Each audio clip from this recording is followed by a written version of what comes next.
Táto kamera si navíja film automaticky. Keď chceme teda navinúť film, toto je film, ktorý je už exponovaný, používam ho na rôzne takéto ukážky, čiže je to film, ktorému nevadí, že to robí na svetle. Ak chcem teda navinúť film, najskôr si natočím motor na pár závitov, lebo je to automatické navíjanie, čiže natočím si motor. Nastavím si čo najmenší počet frameov, lebo keď navíjam ten motor, keby som si natočil 64 frameov, ubehne mi veľmi veľa filmu pri tom automatickom navíjaní, čiže dám si 16-18 frameov podľa toho, koľko chcete. Otvoríte film, vlastne vo vnútri, tu je priestor, kde sa zakladá nový film, tu je priestor, kde sa film namotáva a toto je automatické navíjanie. Čiže najskôr stlačím túto páčku, čím zopnem tieto zuby, odchýlim túto okienko na film, vyberiem film z krabičky. Toto teoreticky môžete robiť aj na svetle, lebo filmy sa vyrábajú na týchto cievkach, ktoré neprepúšťajú svetlo, čiže istú časť toho filmu osvetlíte, ale nie celý. Otázka je, či to chcete alebo nechcete. Ak to nechcete, musíte sa celý ten systém naučiť robiť v tmavej komore. Ak vám to nevadí, že prídete o nejakú časť filmu, môžete to robiť aj na svetle. Prvá vec, ktorá sa robí, je, že urežete časť filmu. Ja už som to tu urobil, ale tu je vlastne taká malá rezačka, čiže dám sem film, odsvakne vám pekne, takto vyzerá odrezaný film a je to preto, aby ho tá automatický naviací systém vlastne pekne natiahol.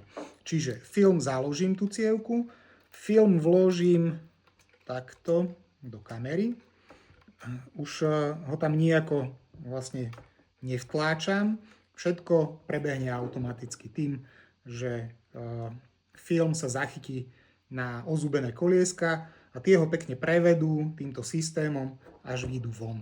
Čiže len stlačím, vidíte, že film sa krásne točí a počká si ho na druhej strane. Tu si vytočíte časť, ktorú potrebujete navinúť. Už medzi tým môžem zavrieť to okničko, aby mi film nevypadol. Vytiahnem si vlastne druhú cievku, film vložím do druhej cievky, namotám ho na tú cievku, urobím pár závitov, aby som mal istotu, že ten film sa tam bude navíjať.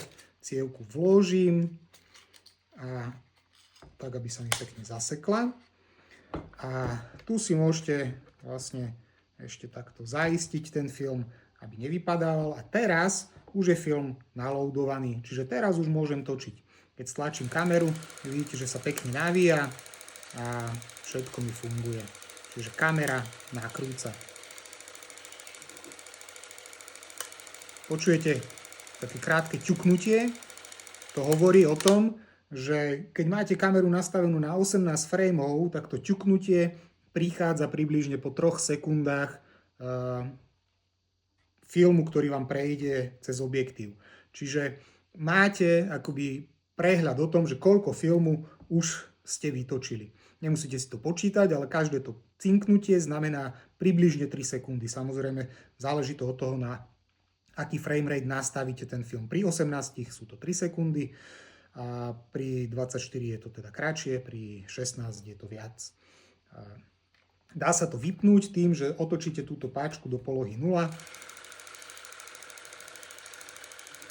a teraz ten zvuk vlastne nepočuť. Čiže ak to tam chcete, tak si to zapnete, ak to tam nechcete, tak si to vypnete. Keď prejde celý film vlastne kamerou, tak tu je taká páčka na vytiahnutie cievok, stlačíte ju a tie cievky vám kamera automaticky takto pekne vyhodí, čiže už ich potom len vyberiete.